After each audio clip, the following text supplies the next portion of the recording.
So, shall we start? Hi, everybody. So, yep, few quick updates regarding the lecture. So, first of all, we have the tutorials. So, it's gonna be on Tuesday after the lecture time. After the lecture time, so it's gonna be 8 to 9. Sorry, but I mean, based on the feedback I got previous semesters, and also given the busy schedules we got here in fall, so this was the best and pretty much only option we got. So I really suggest you to attend those lectures, tutorial lectures, which you think would be helpful. So they mainly try to help you with programming, because I would give you some hints on programming stuff here in the lecture, but at the end of the day, if you want to really get deep into the implementation, you really need to do hard code everything by your own. And the main purpose of the tutorials is to give you extra assistance with that. So today, Bruce is going to get you over the basic programming stuff you can do. So some basics of object-oriented programming. If you have no background on that, or you have just missed or you have forgotten some of that, so you can basically attend the lecture and tutorial, and this is going to be helpful.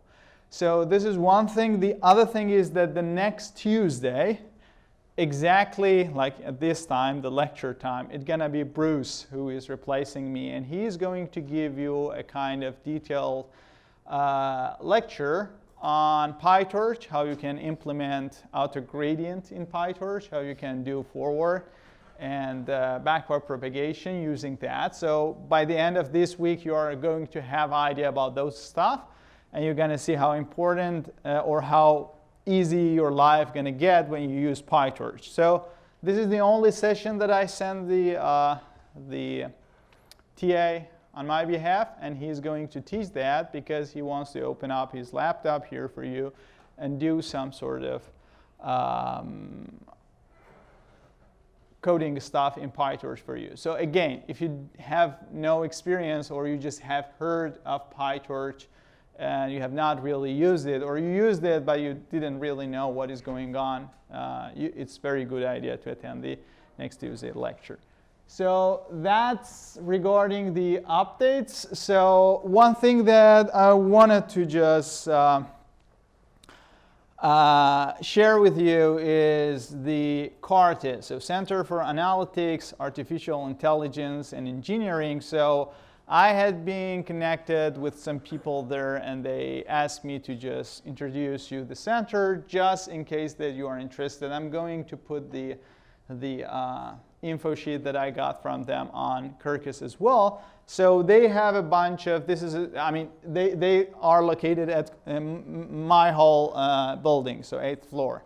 And their main focus is on helping people with doing research or projects on artificial intelligence. So they try to just connect people from different disciplines across the university and also outside the university. So for undergrad and grad students, they have a bunch of services. For example, they have a networking event, which is, I think, planned for this September 27th. So you could register for that. You could potentially get in touch with other students who are doing any program related to AI. And also you can get in touch with some people, some faculty members, some research associates who are doing research on that. They have also CV Bank. So I think they told me there is a deadline by the end of September that you can send your CV. If you have no supervisor and you are just doing a master project, or you're doing undergrad, you can send your CV. They're going to keep it in their CV Bank, and they would get contacted time to time by some people to just have some candidate doing projects on AI. So you can get in touch with them, share your CV, and they're going to share it with other people in case that you are interested. So they also have some other sort of events, like, for example, they have seminars every couple of months. They're going to have a seminar on AI where they invite people outside university from industry or within university to just give some, research-oriented talk on AI-related stuff and a bunch of other things. So you can simply get there. So you just need to write carte.uft.utoronto.ca, and then you're going to get into the details. And I'm going to share you those, right here, September 27th is the networking event, right? So you can get in touch, so if you are interested. So just to let you know that they exist and that you can get services from them as UFT students. So with that being said, if you got no questions from last session, so let's get back to our gradient descent. So, yeah, okay, so let's start with the gradient descent again. So what we did last session on Thursday, we just discussed gradient descent, right? And then what we did with gradient descent was that we wanted to minimize a function, right? So when we want to minimize a function, I mean, the function that at the end of the day we want to minimize is basically the empirical risk, right? So it's the empirical risk, which is a function of a bunch of things. And if we think of the empirical risk computed over a neural network, then those things are, your empirical risk is a function of weights. Great, yeah? So it's a function of weights, and then you wanted to optimize it or find the right weight which minimizes that empirical risk for you, right? And then the fact was that this is a very complicated problem because you're going to have lots of weights. You cannot do it analytically, and the only way that you can do it is through the some optimization algorithm, and the algorithm is supposed to work like that. So you start from initial point. It somehow tries to move towards one specific direction, and we hope that gradually we're going to get into one minimum, right? And we started writing down algorithms, so I guess, yeah, we ended up with the gradient descent, and we said that the right direction to move was the minus gradient direction. And what was the reason for that? Because the gradient would tell us if you move that direction, you're going to get your function increase maximally. So we want to just decrease it maximally. So we're going to just move in the totally reverse direction, right? So that was the gradient descent algorithm that we started with. So we start with some initial set of weights. And then we are going to just iterate. So in each iteration, we are going to calculate the gradient at that particular point that we are. And then we just move with some particular step size in the minus direction, and we update our weight. And we keep on doing that till we see that the function, the empirical risk, is not changing anymore, right? And at that point, we say, OK, we are at the minimum. We're going to stop. So that was the idea of gradient descent. And I told you that there are a bunch of things left that I need to tell you so that you feel comfortable with gradient descent. And the first thing is about the cases where we cannot directly apply gradient descent. And I have candidated two particular cases for you, which are typical to happen in deep learning. So the first one is the case where we have one particular function involved in our empirical risk. That function is continuous, meaning that every single point is connected to the next point, but it is not differentiable. And anyone can think of any function of that form we had? It's continuous, but it's not differentiable. Absolute value, great, yeah. Any activation function we had of that form? ReLU function, great. So this is one kind of function that we could have, right? And then since it is not differentiable at some particular points, this could be the case that at some point you want to calculate gradient, meaning that you want to calculate the partial derivatives, and you end up with an expression which you cannot calculate the derivative. Yeah? It's not differentiable. Okay? So this is one case that could happen. The other thing that could happen is that not only it's not differentiable, but it's not continuous. And again, can you think of any sort of activation we could have, for example, that is not continuous? The step function, right, in the perceptron. Or, for example, the error indicator, right? The error indicator is also not differentiable, right? Clear? Okay. So, sorry, not continuous. So we could have non-continuous, discontinuous function, and we could have continuous functions which are not differentiable. So let's start with the first guy who is like easier to deal with, and that is the set of functions that we have, which are differentiable, which are, sorry, or less, okay, hold on, weird, okay. So this is the set of functions that we have. They are continuous, but they are not differentiable. So, for example, ReLU, as I told you, is that kind of function. So if I calculate the derivative of ReLU anywhere that x is smaller than 0, yeah, anywhere on the negative side of the axis, the derivative is 0, right? And anywhere on the right-hand side, that is 1, right? So here the function is exactly linear, so it's going to be 1. Here it's 0, so the derivative is going to remain 0. But at the particular point 0, we do not have derivative. Everybody's clear about that? Right? Now, say that it happens that you want to update your weight at that particular point. What should you do? So for this particular kind of functions, we have a very easy solution. That is to use a subgradient. Okay? And what is a subgradient? This is nothing complicated. It's basically some sort of line. You can draw that this line goes below your function. Like, for example, you see this gray line here? It is all over the axis below my ReLU function, right? Everywhere it's below my ReLU function. Correct? And it is touching my function at the particular point that the function is not differentiable. It means 0. Clear? Right? So if instead of calculating the derivative of this guy, I mean, I don't have the derivative of this particular point because the function is not differentiable at that point. If I calculate the derivative of this line below it and I replace it with the derivative of the function, gradient descent is going to work. Yeah? And this is what we say. Some people who are more obsessed with details, they're going to call it subgradient descent, but we still call it gradient descent. Clear?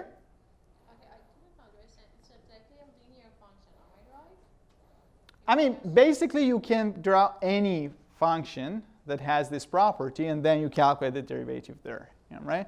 But at least for the easy function that we deal with, a line is enough. Yeah, can you please tell us why we use subgradient? We're going to see. We're going to see it. Yeah. Okay? So, but now you are clear what do I mean by a subgradient, right? So if you could just draw any function that is always below your given non-differentiable function everywhere, and then at that particular point is touching your function, then if you calculate the gradient of that new lower bound function, that is going to give you the subgradient. Now, you might say why this is going to be a good choice of the gradient. So we can simply look at this line, and what is the slope of this line? Can you tell me? Is it more than 1 or is it less than 1?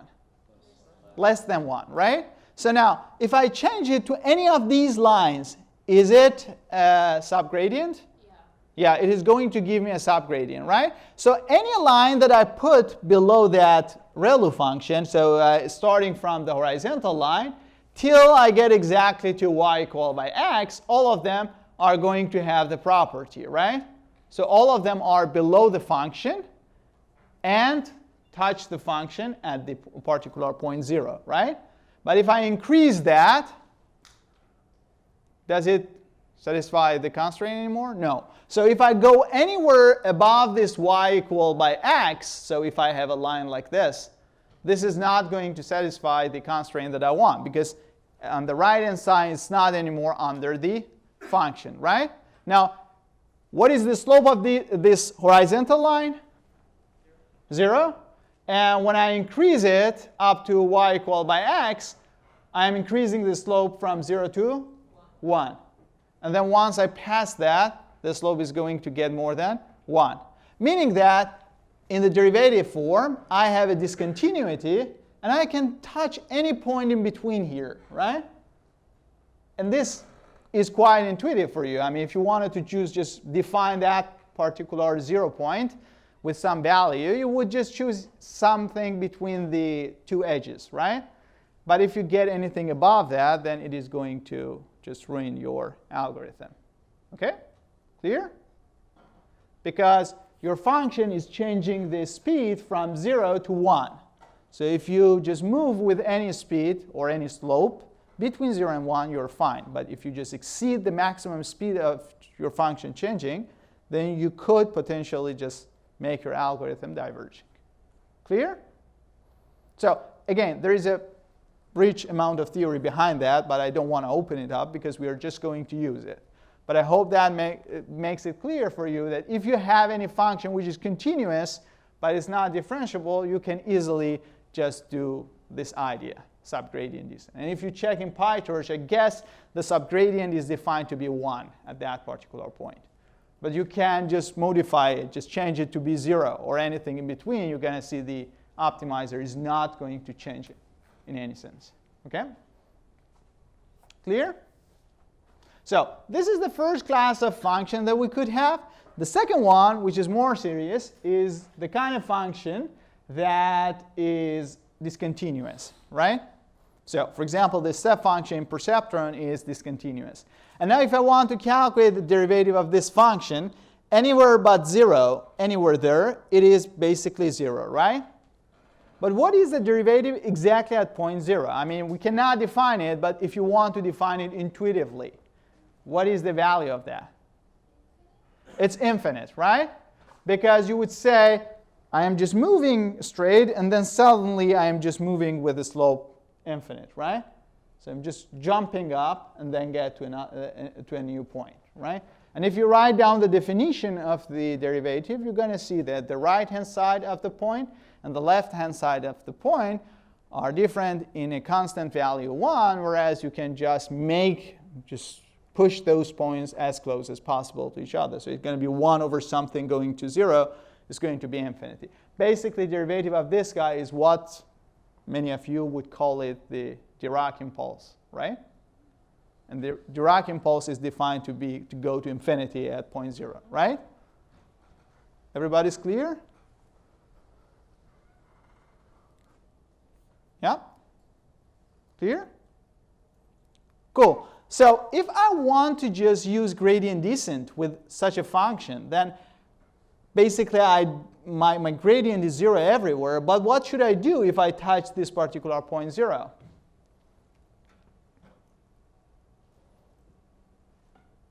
So I cannot really move with step size infinite, right? So the only solution that we have here is to just use the sign of your variation. So you would say, okay, if I put some positive gradient, positive derivative, I am fine because my function is actually increasing at that point. Yeah? So any positive number, basically plus 1, is somehow describing the gradient, which is not the gradient actually.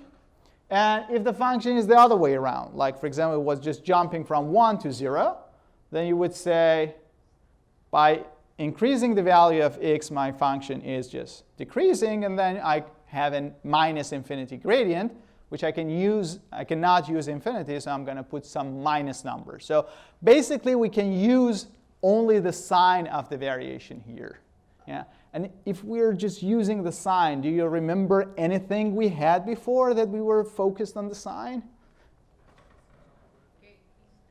In the perceptron, right? So if you remember when we started with perceptron, I was telling you many times that the choice of loss, the choice of the activation function is not a good idea. And the main reason is that when you want to just deal with the, you want to implement the gradient descent to minimize the empirical risk, you're going to end up with such functions which do not have gradient at the particular points. They are not continuous anymore. You cannot even define subgradient. And because of that, the best idea is to just go with the sign. It's fine, but it's not going to work as efficient as any, function that has gradient analytically. Clear? Yeah. So any questions? Yeah.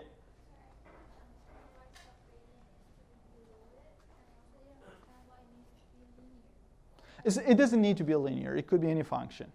So I just defined this line here because basically for this particular example it was easy. Yeah? But I think like something like this. That would not be under it, because if you do something like this, it's going to at some point go up, right? You're going to just touch the axis and go up. So you cannot think of a kind of convex function, but you're thinking about a sort of concave function below it, and that is right. Why does the subgradient need to be Below it, because you can say that, you can intuitively say that my function, when I start on the negative axis, my function is just increasing with this slope, right? Zero slope. And when I get to that particular point where I change the slope, then my function is just increasing, yeah? But I could think like, okay, this is like a line like this, which I am just going to rotate it towards that particular, slope. Now, if I just choose any value in between these, I am describing the right, amount of change in the slope. But if I just increase it anything above it, I'm exceeding the maximal, slope that is described in this function. I get that, but the point is this line that you are drawing, Yep. are doing a very good job in approximating the right-hand side. Yes. The left-hand side is being very poorly approximated. It doesn't matter. I mean, as long as you're touching that point, it's totally fine. I mean, if I want to define it, I would just define it to be 1. So the subgradient is only used in that point? That particular point, yes, only that point. Of course, because everywhere else we do have gradient. The only point that we do not have it is at 0, and we just want to replace it with some value. Yeah. So I guess so if we have like a function of multiple variables, how do you define the subgradient? You need, for example, to just pass a plane, which just passes through that particular point and bounds the function from below. But usually when you deal with with neural networks, that's too easy. Like the only source of discontinuity, or sorry, not discontinuity, being non-differentiable is the activation, right? And the activation is always a single variable function, usually. But if you want to define it like in general, of course, I mean, you have a concrete definition of the subgradient, which includes what I defined here, and it's more general. Okay? So, yeah. And suppose I define a funny rebel function that goes like this. Okay. And the subgradient, I cannot place it below the, because it's. But you can always define something like this, right?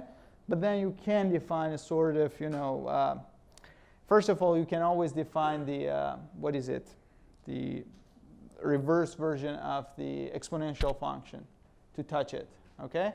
And I think in the original definition that you talk about, if you are doing that, then you are probably not going to work with gradient descent. You're going to work with gradient ascent, like you want to maximize the function then. And if you want to do that, then everything going to get reversed. Now you need to define a function which touches it from above. But even if you want to do that, gradient descent with this one, you always can define a weird kind of analytic function which touches your function at that point and is below it. Yeah, but what I'm concerned is because the definition here is a line that lies below the curve. Like in that case, we will define a line or a curve that above the curve. So I'm asking whether this is a definition that works for all, continuous non-differentiable. Yeah, the subgradient descent. Subgradient is the definition that is a universal. So for any function is a kind of, you can define it as a set of functions which describe, which lower bound the original function and touch your function at that particular But point. then just now you give an example that we can for a funny value function that goes this way. Yes. And the line is above the curve. But then I'm saying that. No, the line, you don't need it to be a line. I have line here in this example because that's easy. But you could think of another curvature, right? Which have the same the derivative at x equals 0. Exactly. So it doesn't matter whether it's a straight line or a curve. Yeah, sure, definitely. Yeah, that wouldn't be a problem. Yeah. So, yes. So can you like turn to the step function page?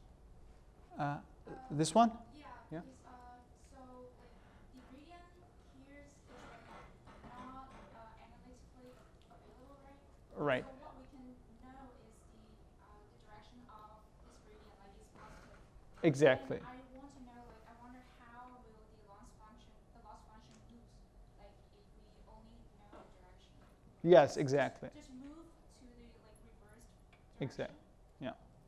Because here what you can say on this function, say you want to optimize this function, a step function, which doesn't make sense that much, but let's say that you want to optimize it. So if you are any point here, or if you get, any point here you have gradient to be 0. But let's say that you get into this point 0, right? And then you want to know where you should move in order, just a slight bit, where you should move in order to have your function, for example, increasing. Then you could say, okay, if I just move forward, then my function is going to increase, right? Whereas if your function was just dropping the other way around, so it was 1 and then it drops to 0, at the particular point 0, you would say if I move forward, then my function is going to decrease, right? So the direction to increase my function is actually minus. Clear? Yeah. So you can intuitively define it, but this is not something anymore consistent with a differentiable function, right? So everybody's clear? So, yeah. We usually don't like this kind of guys, like people who are not continuous, but if we get into them, we can just use the sign, right? And this is how, for example, PyTorch deals with this stuff. So it's going to basically just work based on the sign, okay? Now, that's it. If you don't have if you have a function which is not differentiable or continuous, you can handle it, and after that, you can simply use gradient descent, and it's going to always get you towards one minimum. But this might come to your mind that, say, we use this gradient descent, how you can guarantee us that the point that the algorithm is going to stop is a minimizer of the function. Okay? So this is the idea of convergence. So this means that if I start with the algorithm at some particular point, is there any guarantee to tell me that after doing, say, finite number of iterations, I'm going to end up with one point which is a minimizer on my function? Okay? And by a minimizer, I told you before, we are talking about the local minimizer in general. We cannot guarantee that we necessarily end up with a global minimizer, right? So this is a very challenging question, but you can basically answer it intuitively very easily. So this is what I try to do. I don't want to open up any convergence analysis for you. I just want to give you an idea why this gradient descent is going to always take you towards a minimum, and you don't need to really care about other points. So let's start with the algorithm itself. So if you look at this algorithm, in each iteration, as I said, so you're just updating your weight with just subtracting the gradient, yeah, with some step size eta, which is learning rate. Now, if gradient is exactly 0, what's going to happen? We are done, right? Clear? If the gradient is 0, then the next weight is exactly the previous weight, right? And then the function at the new weight is exactly the function at the previous weight. So this stop criteria is 0, and since 0 is not more than epsilon anymore, it's going to stop, right? So basically, this algorithm is just taking you towards a point where your gradient is pretty close to 0, right? And then at that point, you're going to stop because it's going to happen that the value is very close. I mean, the value of the function at the two subsequent points are exactly the same, right? Clear? So basically, the only candidates that could stop this function, this algorithm, is the points where we have the gradient to be 0. Yeah? Now, if this is the case, what kind of points we could have? We could have what are the points where we have the gradient 0 on a function? We talked about it. Yeah, local maximum, local minimum. What else? Saddle point. Great. So we have 3 types of points which we could have. Yeah? Local maximum, local minimum, and a saddle point. Let's start with one-dimensional function which has like maximum, minimum, and then inflation point. Yeah. So if I consider these points, for example, starting with the maximum, so this is your function is being maximized at this particular point. So if I land exactly, so when I am updating, if I get into a point which is exactly the maximum point, then the gradient is going to be 0, and my algorithm is going to stop. Yeah? But for a moment, just think with your engineering mind. Would you expect your algorithm to exactly lie on the maximum? No. You're going to expect it to be somewhere close to it, right? So in practice, you're going to have it somewhere around that blue point, right? And say it happens to be anywhere around it. What does it say? What does the algorithm decide in the next update? So any of those gray points, if you just land there, your algorithm is going to move in the direction that your function is going to decrease, right? We talked about this, right? So any point around that guy is going to just take your algorithm out of maximum, right? So it's going to push your algorithm to get out of the maximum area. Clear? So meaning that in practice, you really, unless you are so unlucky that you can touch this blue point, your algorithm cannot stop at the maximum, right? Anywhere around it, you immediately get out of it. Clear? Everybody's clear? Cool. So that's about the maximum. So practically, your gradient descent is not going to stop at the maximum. That's good.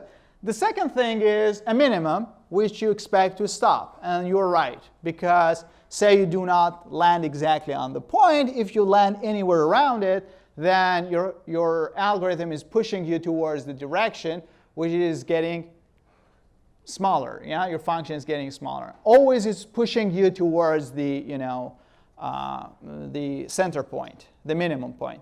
So it's going to always go down. Yeah? So if you're here, it tells you go there, and then if you just jump here, then it's going to tell you just move back, and you keep on going. Yeah? So you could potentially get trapped into the minimum, which is a good thing. This is what you want. Clear? Everybody's clear? And I guess with the same argument, you can simply see that, again, you cannot trap at the inflection point, because if you land anywhere around it, so it is always going to push you towards the direction where your function is going to decrease, right?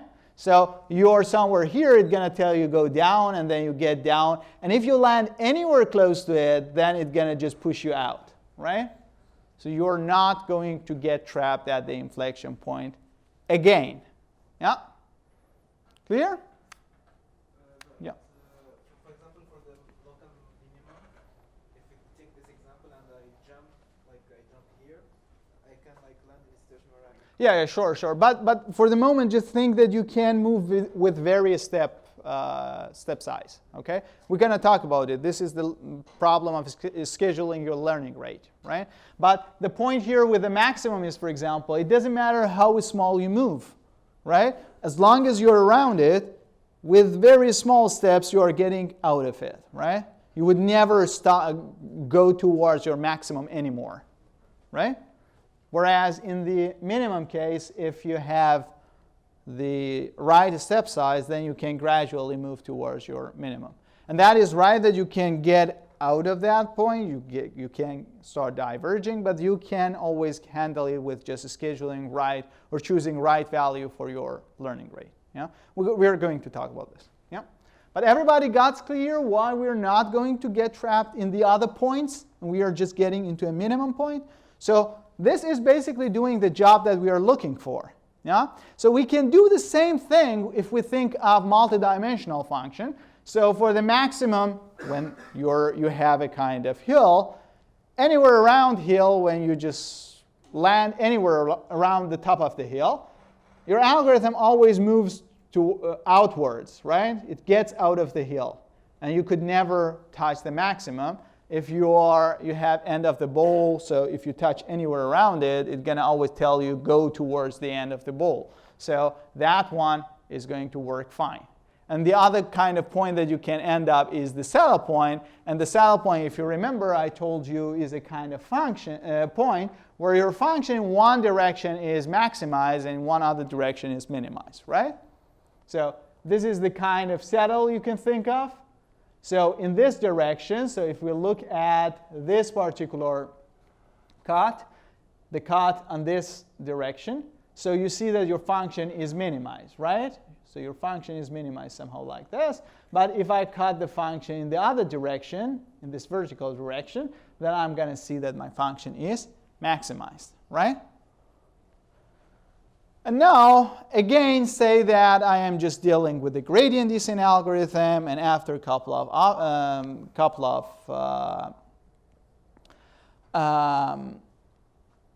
of iterations, I'm going to land somewhere close to my saddle point. Right? Now, if that particular point that I'm landing has any argument, any direction, by the direction of the function which is maximized, then I'm going to move outwards. And I wait for a few seconds that you think. So, this is the two-dimensional saddle point. Yeah?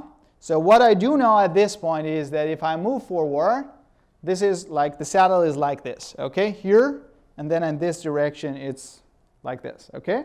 So if I move in this direction, I'm going to get, I have a maximum. So if I move in this direction, my function is going to decrease.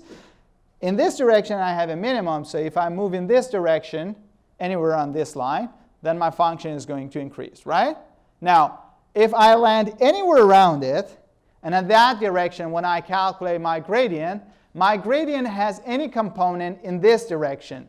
So it means that it doesn't tell me go back and forth. It just tells me even slightly go this direction, I start to get out of that point. Because when I have any component in this direction, I have a component in the direction where the function is maximized. And as we could see in one-dimensional case, this indicates that we should go outwards, right? So there is a tiny bit of change here, and that is that you need to make sure that your gradient has a component in the direction where your function is not minimized. But what is the chance that your gradient does not have it? What is the chance? Again, it's pretty much 0, right? So in practice, if again you want to think with your engineering mind, that is not going to happen, right? So if you want to check whether you have trapped in if you just train a model and then at the end of the day you don't see what you want to see, this is one of the last things you can think of that your algorithm has trapped in a saddle point, right? So Okay, yeah. This is not understand. For the gradient, we get where the function is going up, and Yes. we are moving in the other Opposite direction, Yeah. right? When we are in a saddle point and we are in one direction, for example, it tell us if you go forward, it's getting upward, but you are actually in a minimum. Yes, but minimum in one direction, right? Is maximum in this direction, right? We get the gradient in all the directions. Yeah. Exactly, exactly. Exactly. You calculate the gradient. Your gradient has two components, right? Two entries. And if you have any entry in the direction that your function is getting maximized, you gradually start to diverge out of that point, right? Clear? So moral of the story is that your gradient descent algorithm is almost, again, never getting trapped at the saddle point. Don't kill me if that happened. I mean, if you're too unlucky. But this is not really going to happen. Now, I don't bet my life on it, but I would say that I bet my lecture on it, okay? So it wouldn't happen, really. So as I said, if your model is you trained it and you see like you don't see what you want to see, this is one of the last things you could check whether you are at a saddle point, because you can easily get out of it. I mean, it's very unstable that you stick to a saddle point, which is not impossible, but it's pretty much practically not happening. So moral of the story, I hope that it has given you this idea why gradient descent is a good approach to go, because once you start moving, you are going to stop almost only when you are at one particular local minimum. And this is what we want, right? So we want our function at least to be minimized in the neighborhood around it, right? Now, the question then is that, so this doesn't mean that the function is, or the algorithm is going to always converge, and the answer is if we just choose the learning rate properly, then it's going to always converge. It's going to always end you with a minimum, yeah?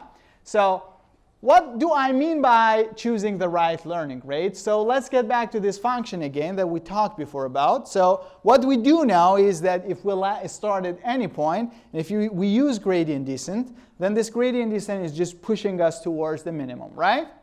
Now, if I start at this point and move with this step size, right? The next point is going to be this guy, right? Clear?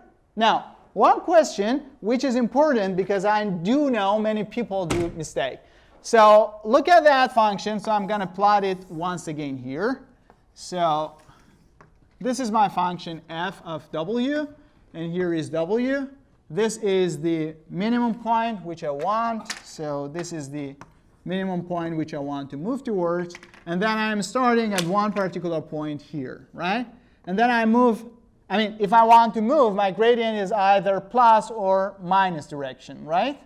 And then I could just move in this direction or the other way. But here, if I calculate the gradient, which is the slope simply here, that's going to be negative, so it tells me just go forward, right? Now, I just move here, and then I get to this point. And again, the gradient here is negative, right? So it tells me go forward. But say I am using the same step size eta always. Now, comparing, like maybe I can just show it like this. So, comparing this step with the next one, which one is larger? First one. Why? Great. So the slope here is steeper, right? So when we get here, the slope is decreasing, right? So this guy, I mean, eta is fixed, which is somehow coefficient at the beginning. But at this point, we are going to have a smaller step size, right? And the reason is because our gradient is decreasing, right? In amplitude, in magnitude. Clear? And then when I get somewhere here, then it's going to be very tiny. It doesn't matter what is eta. It's going to be a very tiny step because the gradient is pretty much 0, right? This is the point where we have the gradient 0. So I think now it's clear for you why I am showing this guy smaller than this one. So the learning rate is the same for these 2 points, but here the function is less steep, and because of that, I am moving with a smaller step size, right? And now, if I keep on going like this, I'm going to get into this minimizer, right? But this is correct if I am choosing my step size, my learning rate, in a form that at the starting point, I am not exceeding this particular, or I am not passing this minimum, right? Correct? So if my learning rate is small enough, so say there exists this eta star step size or learning rate, which is just taking me from the start point exactly at the minimum point. If I take any learning rate, which is smaller than that one, I am going to have this stepwise property, and I'm going to end up with my minimizer, right? But what's going to happen if I exceed that one? Yeah, I could start oscillating, right? So if I move over that, I am going to oscillate, right? So I'm going to get from that point, I land here, right? And at this point, what does it tell me? I should go back, yeah? And now one question. Which point is steeper, this one or this one? This one, right? Yeah? So it tells me just go back with a smaller step, right? So I'm going to get smaller step backward, right? And I keep on going like this till I end up with a minimum, right? So if I pass that value of eta star, which I don't know what it is, it's not easy to calculate always, but if I pass that value, this could be the case that I am oscillating around the minimum, and then at the end, I'm going to end up at the minimum. But do you think of any case where I cannot even oscillate? We can get if we keep increasing eta, we can go higher. Exactly. And since the gradient is higher, we will keep going higher. Exactly. So this oscillation is going to keep on happening until I have, my learning rate large that or small enough that it's not hitting the higher values of the objective function, right? Clear? So if I get into this one, in this eta threshold, which again I cannot calculate, I can just imagine its existence. So if I get into this one, then say for example, the slope of the function here is exactly the same as this one, but in the other direction. Then I'm going to keep oscillating between these 2 points, right? I'm not going to do anything, right? But the moment that I pass this one, what's going to happen? The algorithm is going to diverge. It's going to go up, exactly. So I'm going to get now out of this zone, and then the new point is here, and the function at this point is steeper, right? So it's going to tell me at the next point, go backward, which is the right direction for minimizing the function, but it's going to take larger step, right? And then it's going to take a larger step, and it gradually is getting out of the bowl, right? Clear? So this is going to happen when you pass that threshold value. So this is why I told you learning rate is important. So gradient descent is going to work, but if you have the right learning rate. If you don't have a learning rate, so if you increase it up to some point, you can always have this gradually decreasing property. But if you keep increasing it, then your function is going to oscillate, or your movement is going to oscillate. And if you just increase it too much, you can potentially make your algorithm to diverge. And this is what you could see in your first assignment, where you just do optimization on a convex function, which is the dummy example we had, the projectile. But even for that one, you can choose a choice of learning rate where your gradient descent is just diverging, right? And this is a crucial point. So choice of learning rate is important with gradient descent. Clear? So you can extend this idea to the multidimensional case as well, again, right? And this kind of movement, the maximum movement, the threshold value, all of them are going to extend in each direction, right? So if you want to, for example, just minimize a bowl, then it could be that your bowl is steep in one direction more than the other direction, right? And in that case, you have different choices of these, eta stars and eta threshold values. In every direction, you have the particular choice, right? Clear? And now, if I want to make my gradient descent algorithm to converge, what can I do? what I do know is that if I choose, for example, eta more than, I don't know, say, for example, eta star 1 is 2, eta star 2 is 1, for example, right? So I know that if I take learning rate more than 2 in this direction, I'm going to oscillate. If I take learning rate more than 1, I am going to oscillate in this direction. So if I don't want to oscillate, what should I do? It's smaller than this amount. Smaller than which amount? Both of them? Yeah. But then it's smaller than, if I want to choose one learning rate. Smaller than the minimum. Minimum one, great. Okay, so you got the idea. So what you can do potentially, I mean, if you want to be very complicated, and we're going to do it with some sort of optimizer later on in chapter 3. So you can potentially say that, okay, I modify my gradient descent algorithm so that in each direction I have one particular learning rate, right? So every single component is being optimized with one particular learning rate. But this is not an easy thing to do.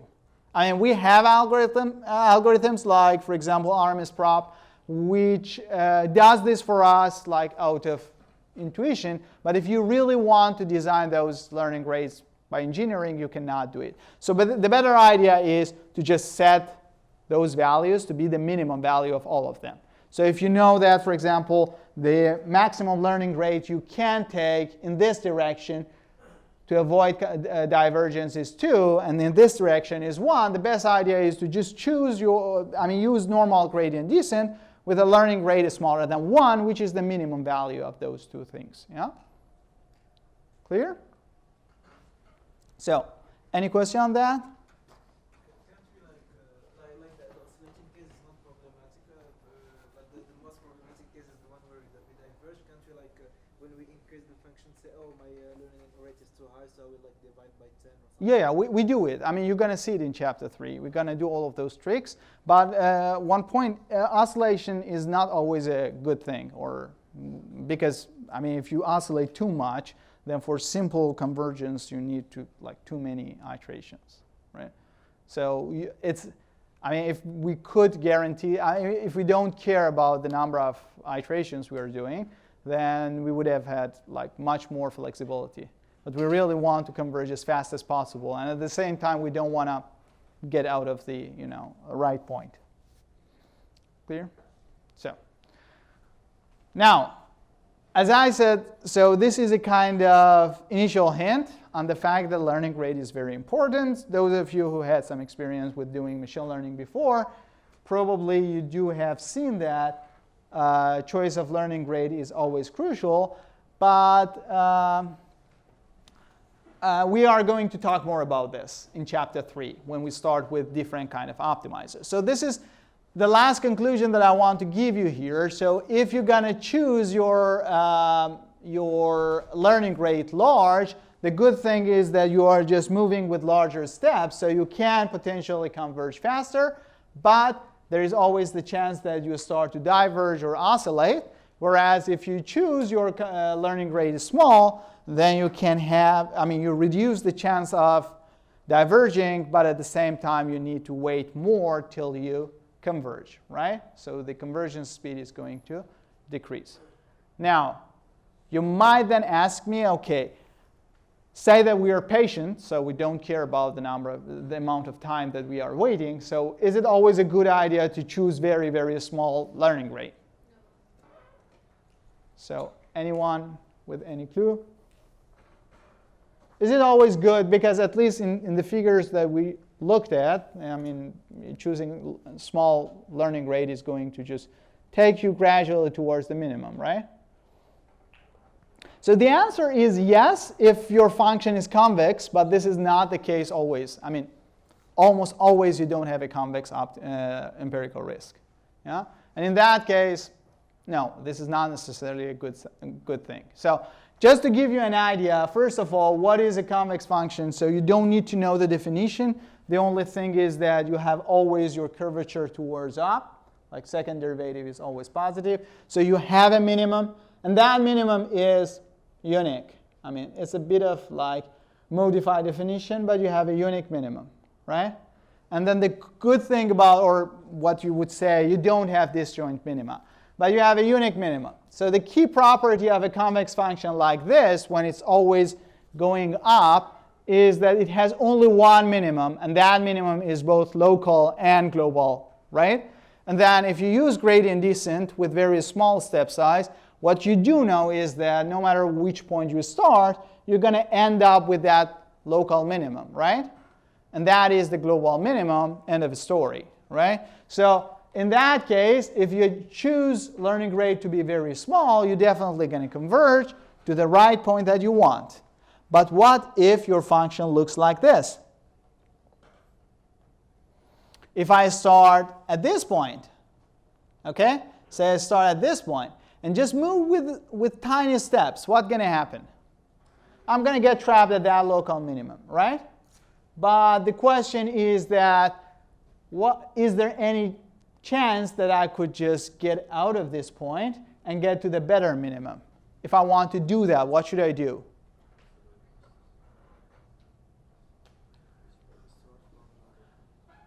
Start from another point, but say that my algorithm has converged to this point. What can I do? Try to make it diverge at this point and then gradually converge to the next one, right? So in that case, in this particular example, you might be happy if you have a very large learning rate at the beginning so that you're getting out of this bad local minimum, and then you get to the better local minimum, right?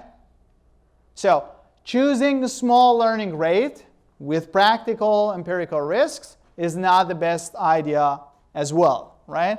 So the right choice is a quite crucial thing, and scheduling your learning rate is a kind of skill that you could have. Like, for example, in PyTorch, you have learning rate scheduler. So typical idea is that we start with large learning rates, and then after trying it, then we gradually start to decrease the value of learning rate, right? But there are better ideas as well.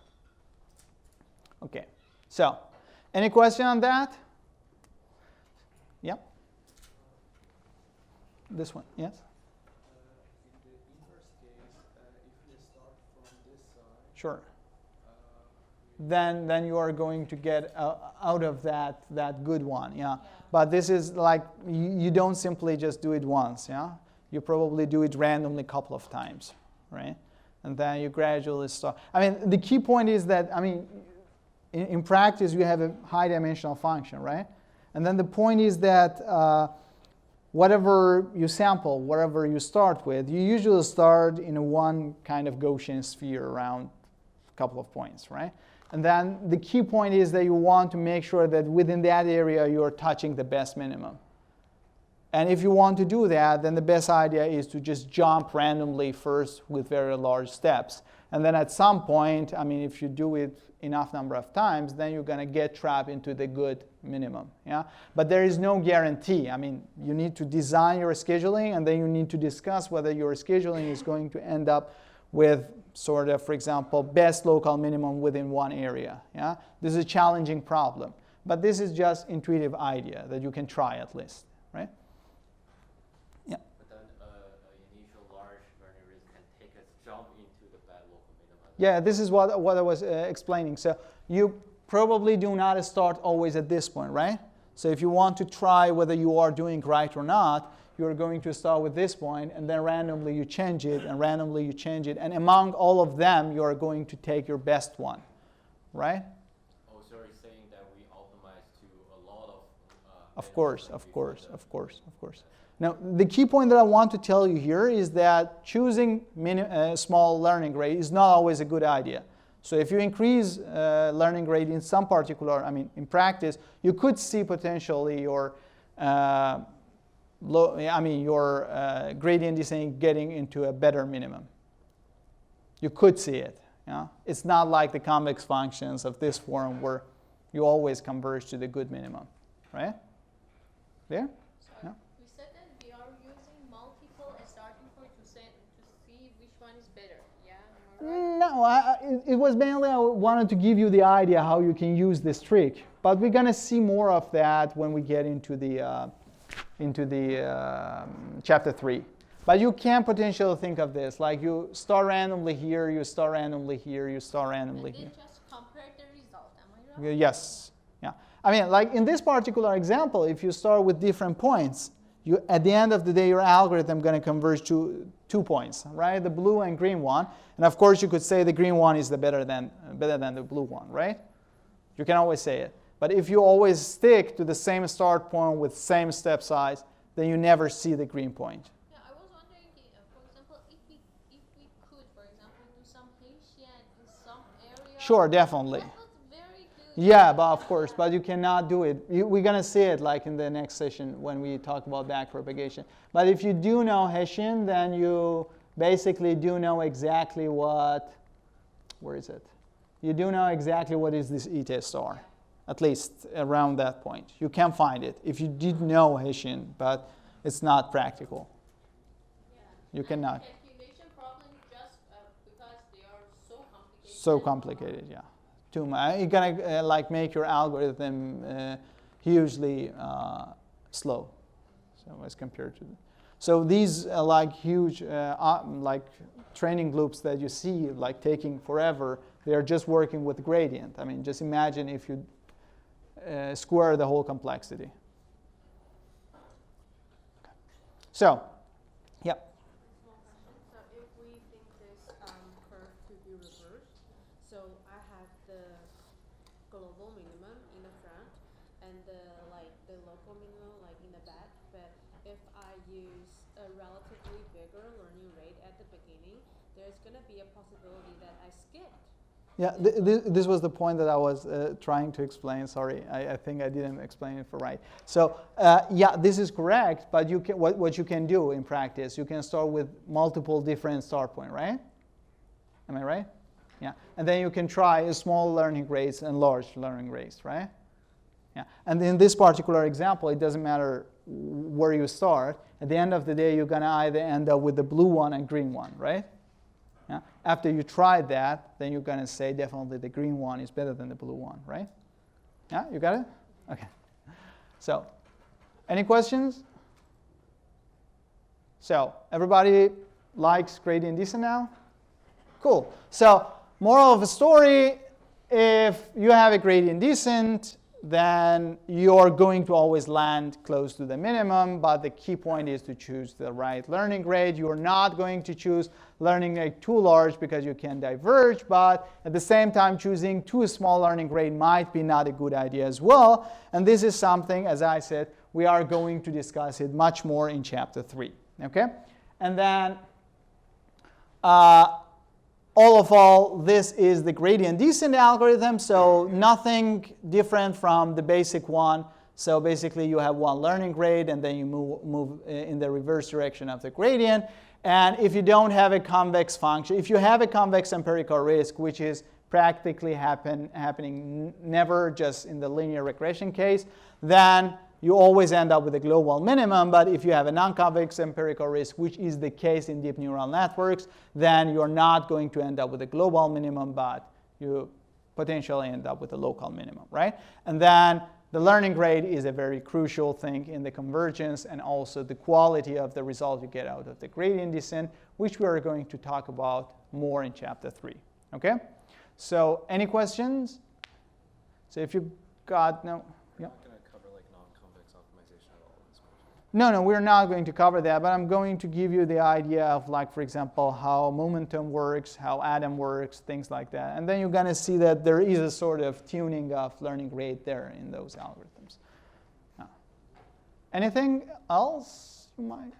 No, okay. So we're going to have a very, very quick break, right? Because I need to just get the first part of chapter 2.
So, shall we go on?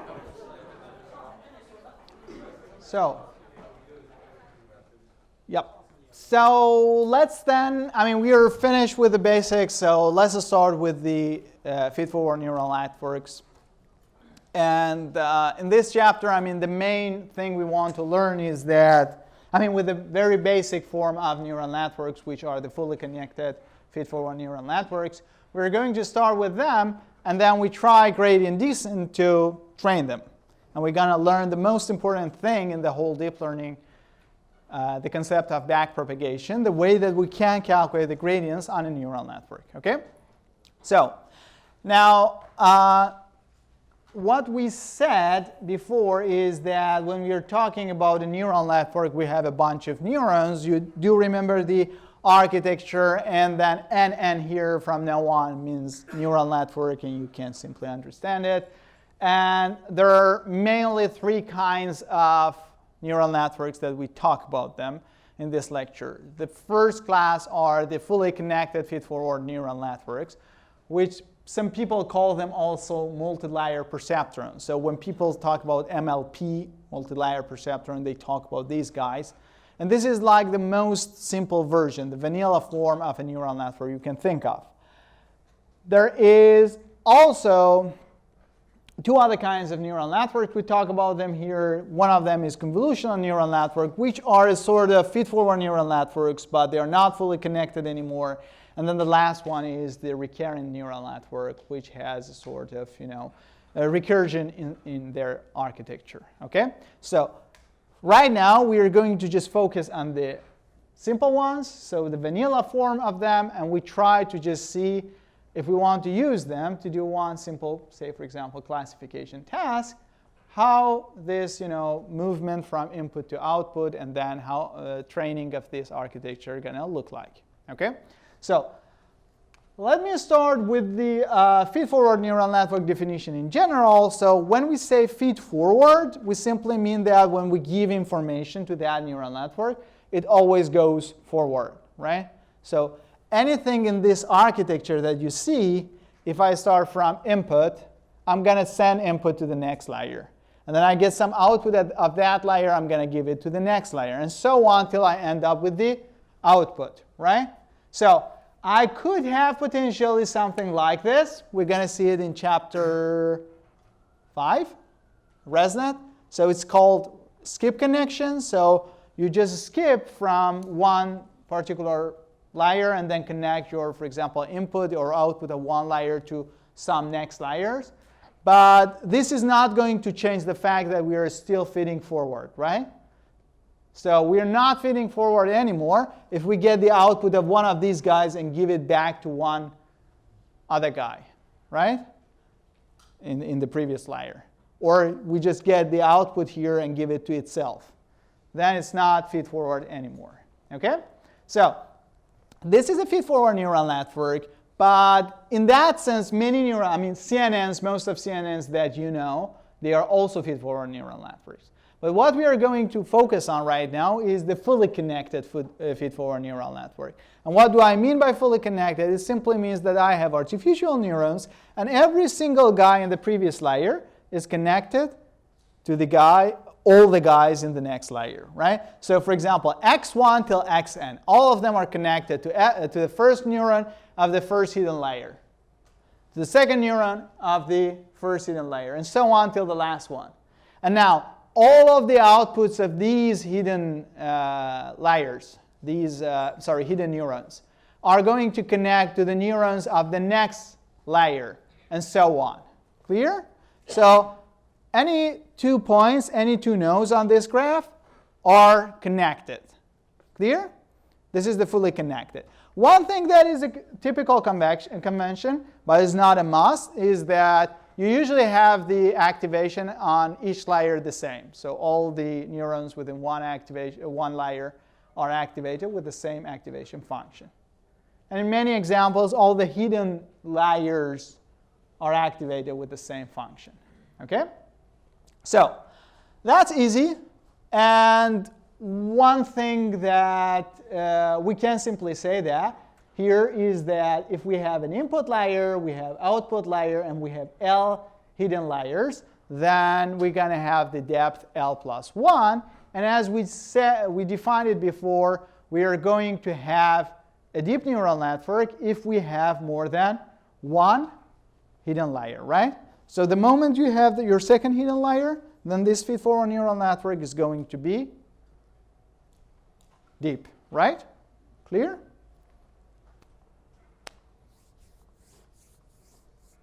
Okay, so everybody is happy with this feed-forward neural network? Cool. So there are a bunch of definitions on this architecture. The first one is, I mean, you do know what is the depth, is the number of hidden layers plus 1, and that plus 1 is your output layer. Then the next thing is the width of your hidden layer. Okay? Sorry, the width of your layers. Yes?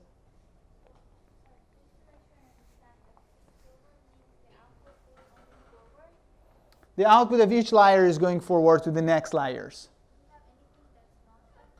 Yeah, RNN, recurrent neural network. But RNN is a class of neural networks. I mean, lots of them, like LSTM, GRU. Yeah. So it means like you calculate one state right now, and then you use that state as the input for your next output. Okay? So we're going to talk about this. Yeah. So, but here we don't think that. So we don't imagine like any output here is going to get back as input to any guy here in this layer. Clear? So now, the width of one particular layer, if you want to define one layer, say for example layer 1, the width is simply the number of neurons you have within that layer, right? And then you can always imagine that, yeah, this is depth, that you are just moving forward, and then this is the width, right? Now, width is defined for one layer, right? But some people in some papers define the width of the whole network to be the maximum width. Yeah, it's not a universal definition, but some people define it like that. Okay? Clear? So, depth clear, width clear. Then the next thing is that what can we do with this neural network? So basically we want to give some inputs to it, and then it's going to give us the corresponding output. And we're going to have a data set and we want to train it, right? This is the thing that we are going to do. Why? Because this is at the end of the day one model for us. So let's start doing this. Like, let's look back at what we learned in machine learning step and see how we can interpret everything here in that sense. So the first thing is like, okay, we can talk about FNN as a model, and if we talk as a model, then we're going to have a bunch of hyperparameters and a bunch of learnable parameters. So when we started, it might have been a bit unclear for you, but right now I guess everybody knows what are hyperparameters. Any idea what could be the hyperparameter of this network? Width, depth, these are the hyperparameters, right? So if I tell you that I want to just implement a fully connected feed-forward neural network, you're going to ask me what is the number of neurons in each layer, so what is the width of each layer, and how many layers you want to use. And once I tell you that, so these are the hyperparameters, I need to tell you that, and once I tell you that, then you're going to have all the learnable parameters there. Because you would say, okay, I'm going to just draw those layers. Each neuron or each node in one layer is connected to every node in the next layer. And for each of these connections, I do have one weight, right? And then I have lots of weights, and I want to just optimize the empirical risk against those weights. Clear? So you can go ahead, for example, with every single layer. Say, for example, the first hidden layer. Look at it here. The first hidden layer. If I want to know how many learnable parameters are involved here in between, can you tell me how many of them do I have? So every single guy here, so x1 is connected to all of them, right? So there is w1 different links coming out of x1, right? So each of them has a weight, So for every x, I do have W1, different weights, right? I have n of them, so it's going to be n times W1. Anything else? Biases, great. So I'm going to have W1 different biases. For every neuron, I have one bias, right? So you can simply see that n plus 1 times W1 going to be the amount of weights you do have, the number of weights you have in your first layer. In your second layer, it's going to be W1 plus 1 times W2, and you keep on going like that, right? So once I give you the hyperparameters, I tell you the depth, I tell you the width of every single layer, and I indicate that I'm talking about a feed-forward neural network, then fully connected, then you can simply calculate the number of model parameters that you have. And you need to do the optimization. So when I fix the hyperparameters, then the problem is clear. Okay? Good. So now, the first thing that I want to do is the forward pass for you. So hopefully I can get over it today. So the first thing we want to do is the forward pass over this neural network. And what do I mean by forward pass? I simply mean that I took one data point, one sample x. I want to put it like here. I want to put it here. I want to put it here at the input layer. So I want to just put the first entry at this x1, the second entry below it till the last one. And I want to see how I can describe the output, the very output of this neural network in terms of the input. For many of you, that is very clear. Good. But I just want to make sure it is clear for everyone, first of all. And secondly, that everybody can use the matrix form representation that we need in this lecture. Okay? So the first thing, as I said, this is what we call it forward pass. So I want to just pass forward one particular point, a bunch of inputs, x1 to xn, through that feed-forward neural network. I want to see what is the output, right? And if I have trained my neural network already for you, then this forward pass is what you do in order to get the output for a new input, right? So this is the first thing that we are going to do. So we want to pass forward, and this is what we call it forward propagation, because we can't think of x's as a bunch of information carrying data that we are just propagating forward over our neural network, and then we're going to see what comes out at the output, right? So, and in order to do that, I need to just define you a bunch of notations, which we are going, this is going to ease everything when we start to do back propagation, okay? So, everybody's clear what we're going to do? Yeah, just a bit of linear algebra, nothing more. Cool, so this is the architecture. So here I got input, and then I'm going to put my data here, and then I want to just write down this y, different outputs in terms of my input, right? Okay, the first thing that we should pay attention to is that every single of these neurons has its own bias, right? Clear? So one thing that I can do, we talked about this before, is that we can simply just put one dummy input here, and then we can think of that bias to be the weight of that link which is connecting this input, which is connecting this dummy input to your neuron. Just to make sure that you got the idea, let's just write down here. Let's focus on this very first at the top, this guy. This very first neuron. So what is the output of that neuron? If we want to write it down in terms of the inputs. So I have one affine transform, right? So I'm going to get x1. I'm going to multiply it with a weight which is connecting x1 to f1, right? Let me call it w1, right? Plus x2, the next guy, is going to be multiplied with its own weight. So it's going to be w2, x2, and so on till wn, xn, right? And then I am going to have my first bias, right? This is what I'm showing here with b1, okay? So maybe I can write it down this form just to avoid confusion. So, sorry, this is 1, 2, and then this is 1. Oh, yeah, 1, 1, because this is the first neuron. Okay, so I have a bunch of weights. This is weights of the first neuron connected to the first input, weight of the first neuron connected to the second input, and so on till the last one. I multiply each weight with the input, and then I add B1, right?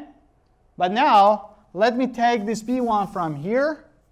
I put it here, okay?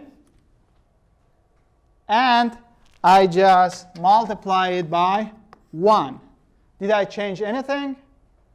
No, right? And then at the end of the day, I'm going to pass everything here through that activation function F1, right?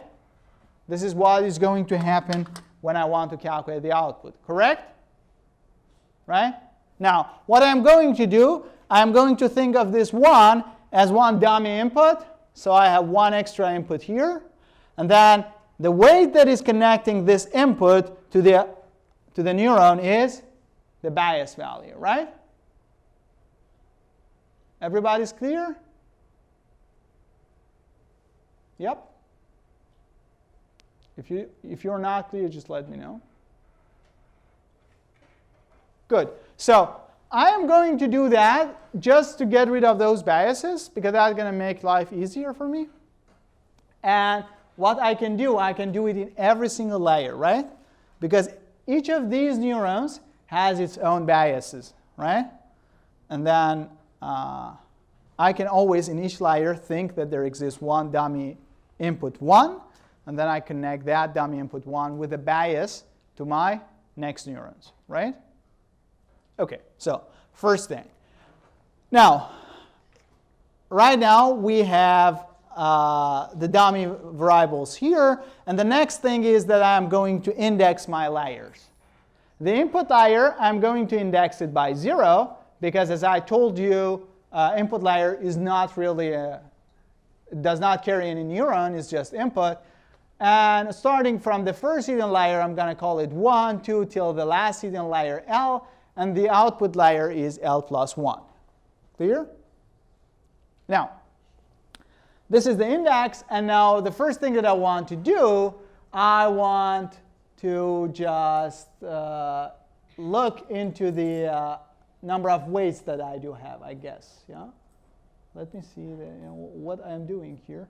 Oh, I'm talking about the layers, okay, which I already talked. So now, here what I want to do, I want to just open up the layers for you. For example, if we think about any normal layer, which is 1 or more, then we are basically talking about either hidden layer or an output layer. And this contains neurons. And this is going to always look like this. So it's going to have a bunch of neurons with the same, most of the time, same activation functions. And we always consider one dummy variable on top of all of them, yeah? Which is going to be used in order to add the bias, right? So this is one hidden or output layer. And if I have an input layer, then it means when L equals by 0, then I have my own inputs here with the dummy 1 here, which is going to be added to my input. Clear?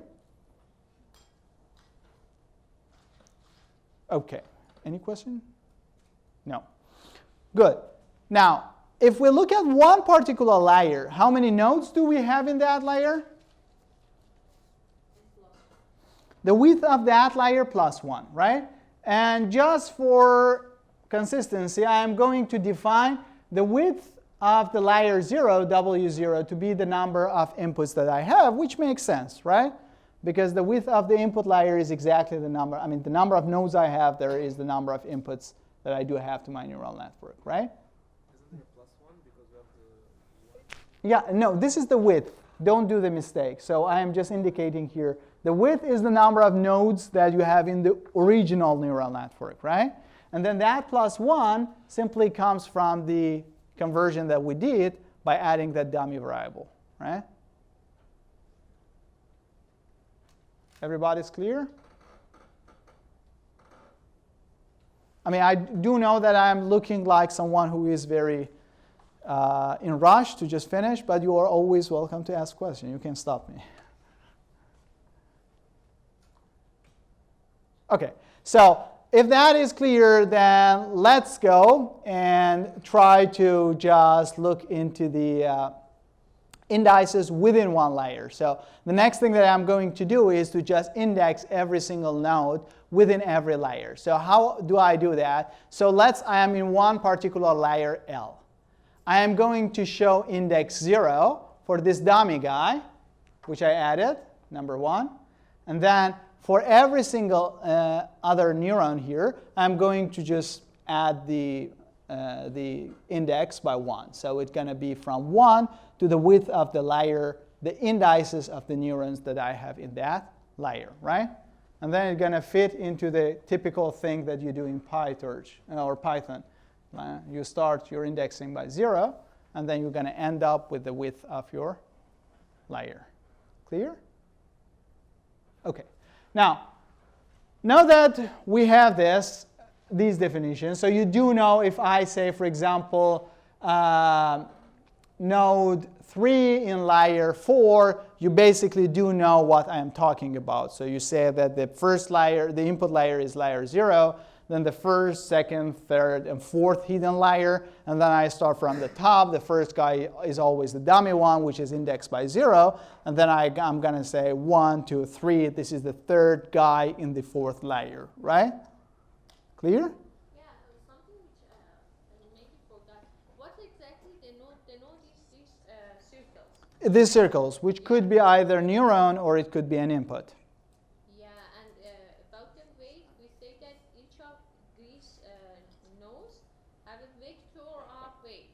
Yeah, on we're top. going. Yes, Yeah. right. So why we just show them with WL? WL is the number. It's not yet the weight. Yeah. It's the width. So I think it's not a good notation. Maybe it's just confusing. This is a different kind of W, like the calligraphic one, right? And this is a number. It's an integer always. Yeah? Yeah.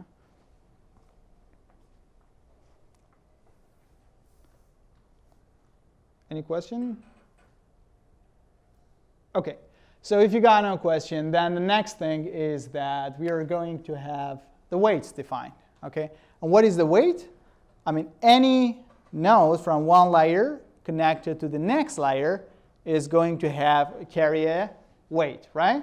Now, what I'm going to do, I'm going to just use this notation. So here, you might need a bit to focus to get the idea.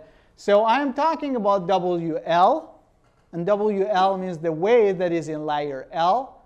And this is connecting node J in this layer L to the node I coming from the previous layer. So how does it look like?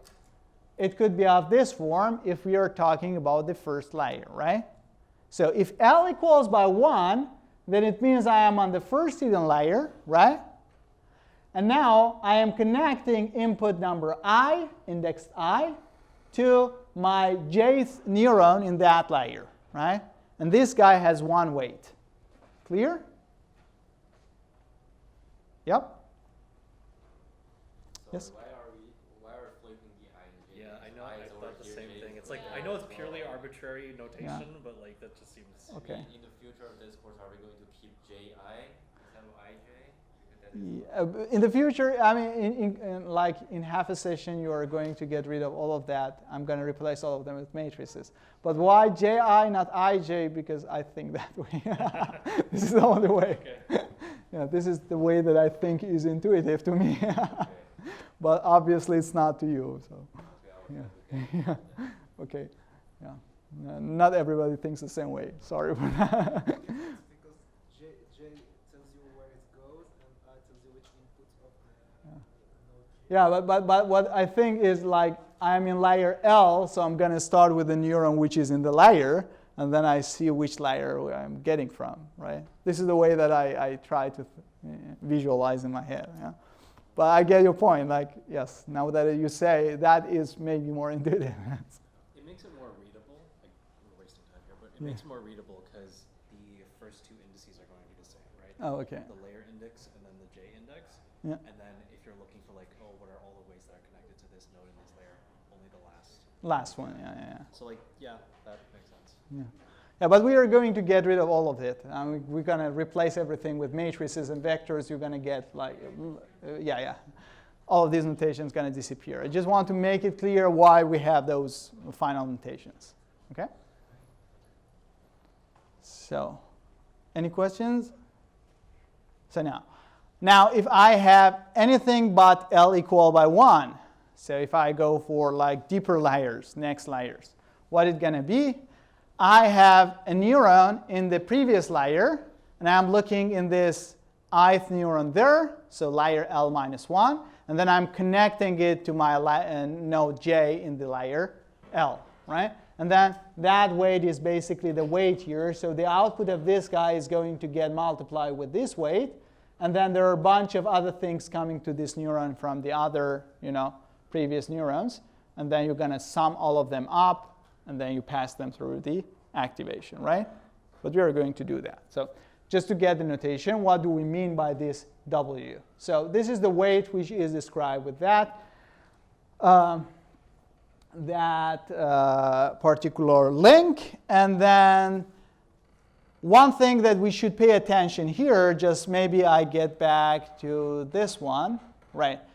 Now, we said that the dummy guy is going to be indexed by 0, right? Now, does dummy node get any input?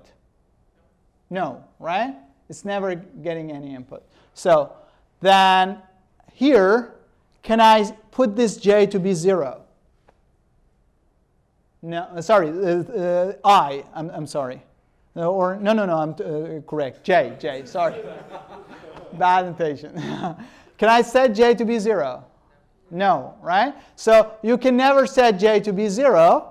And so I said this guy does not exist. So WL of node 0 and I does not exist because your dummy variable is never getting any input. Clear? And the next thing is that if we now look at right here, say this guy is I equal by 0, which is your dummy variable 1, right? Then for I equal by 0, this weight is basically what? Your bias, right?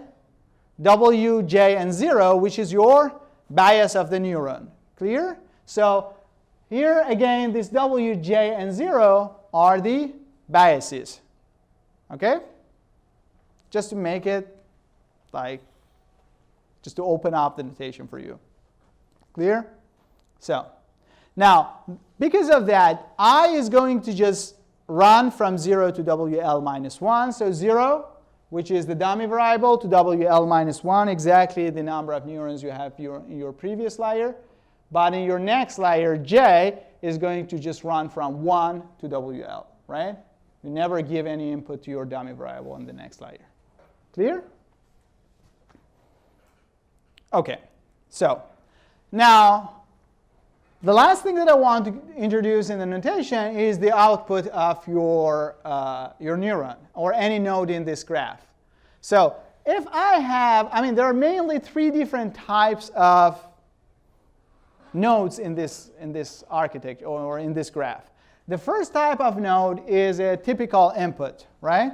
And then when I just look at the output of this node, what is at the output of this node? The value of the input itself, right? So when I connect xi to anything, then the thing that is going to be multiplied with the weight is xi itself, right? If I have a dummy variable, it's the same thing, right? But instead of xi, it's going to be always 1. Clear? And if I have a normal neuron, then the output is the activated version of the affine transform, right? So you're going to get all the things from the previous layer. You're going to multiply them, all of them, with the corresponding weights. And then you add them up. You pass them through this function FL. And then you're going to get the output, right? So this is how you can interpret the output of that neuron. Clear? No? OK. So enough with the notations, then let me just start writing down things a bit together. So let me start with node J in layer L, particular node J at layer L. And what I want to do, I want to just see how the output looks like. Okay? So if J equals by 0, which means that this is the dummy variable, so this is the very first guy, then the output is going to be exactly 1, so I don't need to do anything, right? If J is anything but L is 0, so it means that I'm talking about the input layer, then the output is going to be exactly the value of the input that I'm giving to that node, right? Now, if I have any other L and any other J, then the thing that is at the output is exactly the one that I showed you in the previous slide. It's going to be the activated version of your affine transform coming from the previous layer, right? And now let's write down that affine transform of the previous layer, so that ZL of node J. So this is basically what you have before activation at node or at neuron J in your layer L. Okay? So what it would be just, you're going to get the weight of all previous layers, nodes in the previous layer. So you're going to multiply them with the outputs of the nodes in the previous layer. So you see, this is your previous layer, YL minus 1. And then if you just look at its node I, it's going to give you YL minus 1I. This is the output of your node I in the previous layer. And then you're going to multiply it with the weight which is connecting J in your layer to the I in the previous layer. Yeah? Didn't you just say that J cannot be 0? J could be 0. No. But what I'm talking about YLJ, I mean, this J is not, I mean, this is why I, yes, I mean, this is why I'm using the colors here. So when you see a red, I'm usually talking about that point. But YL0 exists. Yes, YL0 is always 1, exactly. Yeah. So that one that I told you was about W. I told you that W could not have here index 0, right?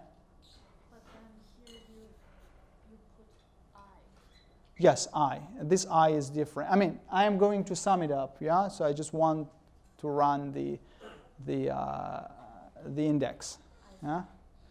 I mean, we are going to write it down in the matrix form, and then this whole hard life is going to be over. Huh? Okay? So, but now you get the idea what I'm doing. Yes? So I'm getting the outputs of the previous layer, and this I could be 0, because in that case you have the dummy node. Yeah? And that is 1. And then you multiply every single one to its corresponding weight, right? And then you sum them up. Clear? Okay? Yeah.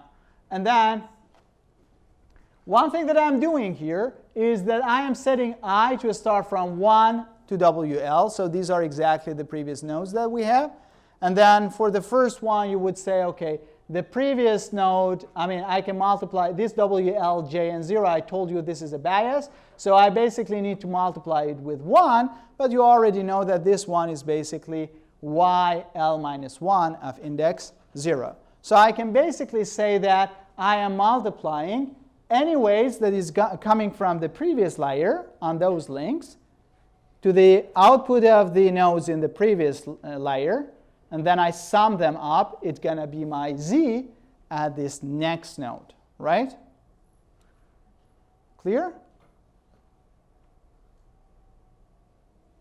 Okay. So if that's clear, then we're going to start just simplifying that right now. So this is your previous layer, and these are the outputs of your previous layer. So you have your first output, second output till the last output. Till the last output. And then here you have your dummy output. So this is 1. So basically, you're going to have all of them as the output, and then you're going to just connect them, as you can see, with these weights to your next neuron, right? And the only thing that you need to do is to just multiply those weights to the outputs and sum them up, and then give it to your next neuron. Clear? Everybody's clear? Okay, so if that is clear for you, let me just define a bit of notation. First of all, I'm going to just define a vector here, and that vector is vector of yl minus 1. Okay? Vector yl minus 1, which is basically the vector of all of these things stacked together. Clear? Now, the next thing is the vector WLJ, and I am just showing like no I anymore, and I simply mean that any weight that is going to be connected to node J in your layer L. Clear? And now if I use this notation, what can I do here? I can open up this summation in this form. So I can say that I have a bunch of weights being multiplied with y. So this is an inner product, obviously. And I can write down this inner product in this form. So I can start, OK, guys. So the first mistake here, J and I, should be J. Yeah, again. Yeah. So you are the lucky ones, because the first semester I was teaching, it was full of those typos. And people were like 100% confused. Okay. So yeah, here I and J should be the other way around. So this is the mistake. Good to know. Yeah. So now I am going to get all of those weights. I put them in one vector. And then I am just sticking all of the outputs of the last layer also in the vector. And these are the vectors that I defined in the previous slide. So what can I do? I can simply write down that affine transform as an inner product, right? So now this is the first simplification that we got. So we basically don't need this I anymore. We can think of a vector of weights connecting everything in the previous layer to one node in the next layer. And as long as we think of that, then we can just multiply that vector of weights, inner product, with the outputs of the previous layer, right? Clear? If we do that, then we are going to have the outputs of the next layer. We can write it down in terms of the outputs of those affine transforms. So I can just calculate every single of them. And every single of these guys is an inner product. And once I calculate that one, I simply just activate all of them, right? So if I want to calculate the output of my layer L, I simply need to just get the weight of every layer connected. And then I multiply the inner product with the output of the previous layer. And once that I have calculated all of these affine transforms, I just need to do one activation. And here, when I write down this f of the vector, I simply mean a vectorized form of entry-wise calculation. Like every single guy in the vector is going to be activated by that function. Clear? So now I am going to stop here because I guess Bruce is already here, and you should start with the tutorial, right? Yeah, we have just 1 minute. So I'm going to start again from here. So I hope that this was clear. But if it was not clear, I'm sorry. I try my best to break it down into this as simple as possible. But you can spend a bit of time at home and then try to just write down those summations. This is easy calculation. But I do understand that in the first look, it could be a bit complicated, right? So take a look at this one, and then I try to just recap here, and then we start from this point. We're going to, at the end of the day, get rid of all of this. So we're going to have just simple matrices being multiplied with vectors of each layer. But to make sure that you get what I'm saying, I need to just take you through all of that, OK? Any questions? No question? OK, so I think Bruce is here, so maybe he starts after a short break.